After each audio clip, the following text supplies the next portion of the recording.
আসসালামু আলাইকুম এভরিওয়ান। আজকে আমরা বের হয়েছি বাংলাদেশের অন্যতম সুন্দর পাহাড়ি জেলা বান্দরবন ভ্রমণে। আমাদের আজকের গন্তব্য নীলগিরি নীলাচল।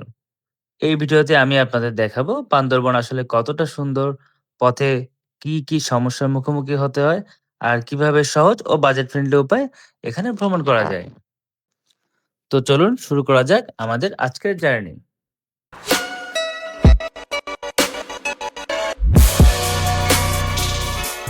এই মুহূর্তে আমি বাসা থেকে বের হয়ে পড়লাম।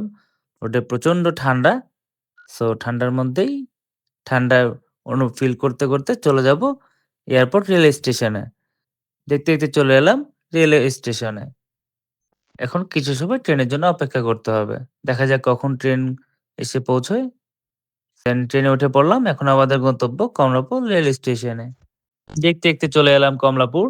কমলাপুর পৌঁছে আমরা সায়দাবাদ টার্মিনালের উদ্দেশ্যে রওনা দিলাম। আজকের এই ভ্রমণে আমার ভ্রমণ সঙ্গী হিসাবে আছে আমার বন্ধু আকাশ। দুজন মিলে শুরু করলাম আমাদের বান্দরবন অ্যাডভেঞ্চার। সায়দাবাদ এসে বাসের জন্য কিছুক্ষণ অপেক্ষা। দেখতে বাস ছেড়ে দিল। রাস্তায় চলতে আমরা এলাম কুমিল্লা হোটেল ব্রেকে। সারাদিনের লম্বা জার্নি, তাই হালকা কিছু খেয়ে নিলাম। কারণ সত্যি বলতে অনেকক্ষণ বাসা থেকে বের হয়, ক্ষুধা কিন্তু বেশ ভালোই লেগেছিল। সারা রাত প্রচন্ড ঠান্ডার মধ্যে জার্নি করে ভোরের দিকে আমরা পৌঁছে গেলাম আমাদের গন্তব্যের একদম কাছাকাছি। এই পাহাড়ি আঁকাবাঁকা রাস্তা, এই সৌন্দর্য কখনো ক্যামেরায় পুরোটা ধরা যায় না। এটা এক্সপ্লেন না করে ফিল করতে হয়। ভোরের কুয়াশা, পাহাড়ি বাতাস আর চারপাশের নীরবতা, সব মিলিয়ে এক কথায় অসাধারণ, যেটা কখনোই না আসলে ফিল করা সম্ভব না। বাস থেকে নামার পর ঠান্ডায় সত্যি বলতে আমি লিটারেলি কাঁপতেছিলাম। এত ঠান্ডা এখানে, জাস্ট ভাবতেই পারি নাই যে এখানে এসে এত ঠান্ডা পেতে হবে। কারণ ঢাকায় যখন বের হই বাসা থেকে তখন ঠান্ডা ছিল, বাট এতটাও না। বাট এখানে আসার পরেও মনে হইতেছে ডিপ ফ্রিজের মধ্যে চলে আসছি, এত ঠান্ডা। দেন কুয়াশাচ্ছন্ন সকালের মধ্যে আমরা ব্রেকফাস্ট করে রওনা দিলাম নীলগিরির উদ্দেশ্যে। যেতে পাহাড়ের সৌন্দর্য, পাহাড়ের সকাল সবকিছু আপনাদের সামনে তুলে ধরার চেষ্টা করব। আমার ব্যক্তিগতভাবে মনে হয় যদি কেউ জীবনে একবারও পাহাড়ে না আসে, তাহলে সে জীবনে অনেক বড় একটা সৌন্দর্য মিস করে। পাহাড় এমন একটা জায়গা যেখানে মানুষের কষ্ট কিছুটা হলেও হালকা হয়ে যায়।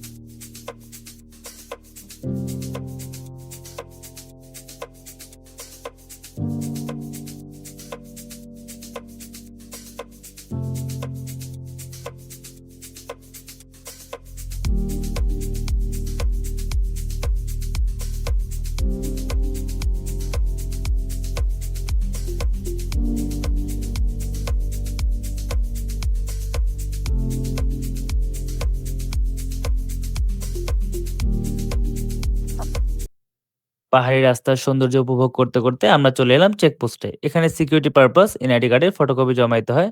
সো এই বিষয়টি এখানে আসার আগে অবশ্যই আপনারা মাথায় রাখবেন যে এনআইডি কার্ডের ফটোকপি সাথে নিয়ে আসতে হবে। তাই আমাদের এই বিষয়টি আগেই জানা ছিল, তাই জার্নিটা আরো সহজ হয়ে যায়। সব প্রসেস শেষ করে আমরা আবার রওনা দিলাম আমাদের গন্তব্যের দিকে। শীতের সকালে পাহাড়টা যে কত সুন্দর হয় সেটা একমাত্র এখানে আসলেই ফিল করা সম্ভব।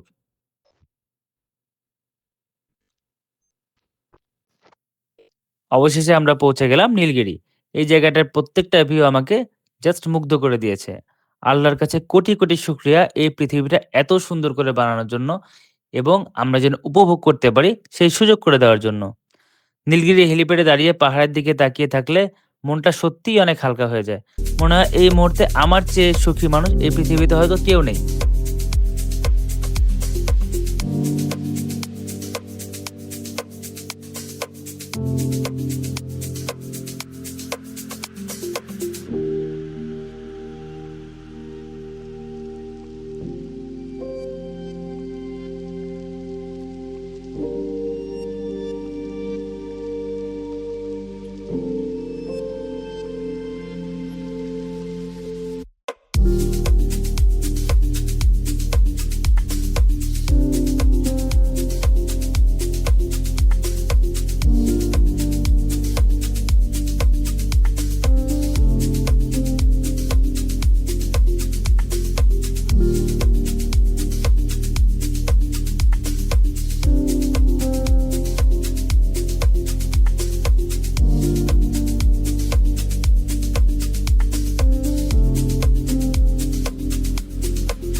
নীলগিরির এই সৌন্দর্য উপভোগ করতে করতে আমাদের খিদে পেয়ে গেল। শুনেছিলাম পাহাড়ি ফল নাকি খুবই টেস্টি।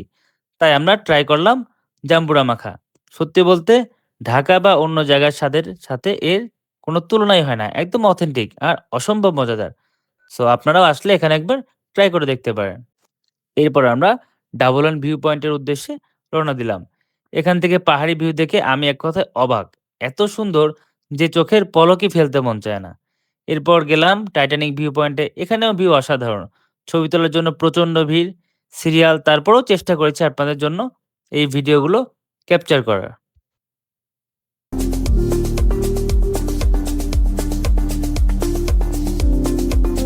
এরপর আমরা রওনা দিলাম শৈলপ্রপাত ঝরনার দিকে। পথে পাহাড়িদের ছোট, ছোট দোকান, হাতের তৈরি গ্লাস, পোশাক আর নানা ইউনিক জিনিস। এই জিনিসগুলো পাহাড়ি আপুরা নিজেরাই তৈরি করেন। খুব সুন্দর আর অনেক বেশি মিনিংফুল, যা সত্যিই মুগ্ধ করে দেয়।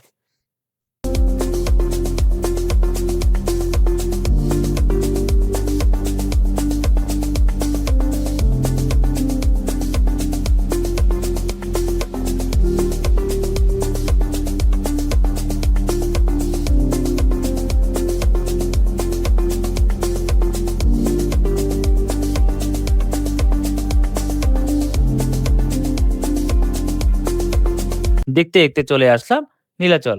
সত্যি বলতে নীলাচলের সৌন্দর্য জাস্ট অসাধারণ। কল্পনাও করিনি যে এতটা সুন্দর হবে। এত সুন্দর ভিউ যেটা এখানে না আসলে কখনোই বোঝা সম্ভব না। তারপরেও আমার পক্ষে যতটুকু দেখানো সম্ভব আমি আপনাদেরকে দেখানোর চেষ্টা করব।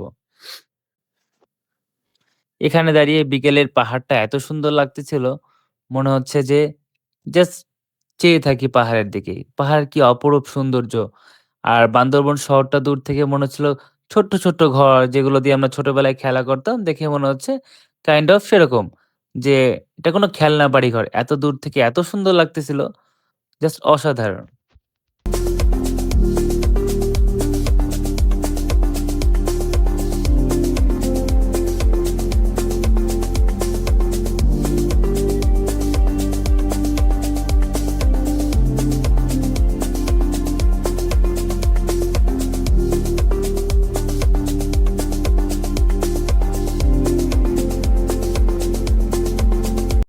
সন্ধ্যের আগ মুহূর্তে আকাশটা দেখতে অসাধারণ লাগতেছিল। মনে হচ্ছিল কেউ নিজে হাতে আর্ট করে দিয়েছে। এখানে অনেকে কি সুন্দর দোল খাচ্ছিল দোলনায়। কিন্তু আমি একটু ভীতু প্রকৃতির হওয়ায় আমার সাহস হয়ে উঠল না দোলনায় ওঠার জন্য। যদিও আমার বন্ধু অনেক ফোর্স করতেছিল, বাট আমার সাহস হচ্ছিল না যে আমি দোলনায় উঠবো। বাট ইনশাআল্লাহ নেক্সট টাইম আসলে চেষ্টা করব। আপনারা আসলে কিন্তু অবশ্যই একবার ট্রাই করে দেখবেন। I guess নিউ একটা এক্সপেরিয়েন্স হবে।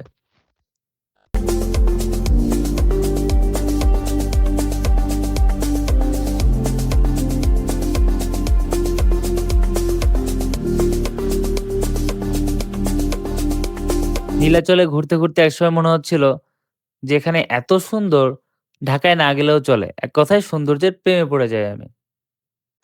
ঘুরতে, ঘুরতে চলে গেলাম আমরা এখানকার প্রচলিত বিন্নি চালের ভাপা পিঠা খাওয়ার জন্য। দেখতে খুবই সুন্দর লাগতেছিল। কারণ বেসিক্যালি আমরা যেরকম ভাপা পিঠা খেয়ে থাকি, এটা টোটালি তার থেকে ভিন্ন। তো আমরা এখন ট্রাই করে দেখব আসলে টেস্ট কেমন খেতে। ফার্স্ট টাইম ট্রাই করলাম। স্বাদটা একদমই ডিফারেন্ট ছিল। তো আমার কাছে ভালোই লাগতেছিল। আপনারাও আসলে অবশ্যই ট্রাই করে দেখবেন। I guess আপনাদের কাছেও ভালো লাগবে। খাওয়া-দাওয়া শেষ করে আমরা এখন কিছু কেনাকাটা করলাম। এখানকার আপুদের হাতের কিছু ইউনিক জিনিসপত্র। সবশেষে বের হলাম আমরা বান্দরবন সিটি ঘুরে দেখতে। রাতের বান্দরবন শহরটা ঘুরতে এক অন্যরকম অনুভূতি। তো আমরা এখানে কিছু খাওয়া-দাওয়া করলাম, টুকটাক কেনাকাটাও করলাম। দেখলাম বান্দরবন শহরটা আসলে রাতে কতটা সুন্দর। অনেক ঘুরতে, ঘুরতে আমাদের এবার ঢাকায় ফেরার পালা। সারাদিন ঘোরাঘুরির পর আমরা রওনা দিলাম ঢাকার উদ্দেশ্যে। তো গাইজ ভিডিওটি যদি আপনাদের ভালো লেগে থাকে তাহলে অবশ্যই লাইক, কমেন্ট, শেয়ার করবেন এবং আমাদের চ্যানেলটি সাবস্ক্রাইব করে আমাদের পাশে থাকবেন। দেখা হবে পরবর্তী ব্লগে। ততদিন সবাই ভালো থাকবেন। আল্লাহ হাফেজ।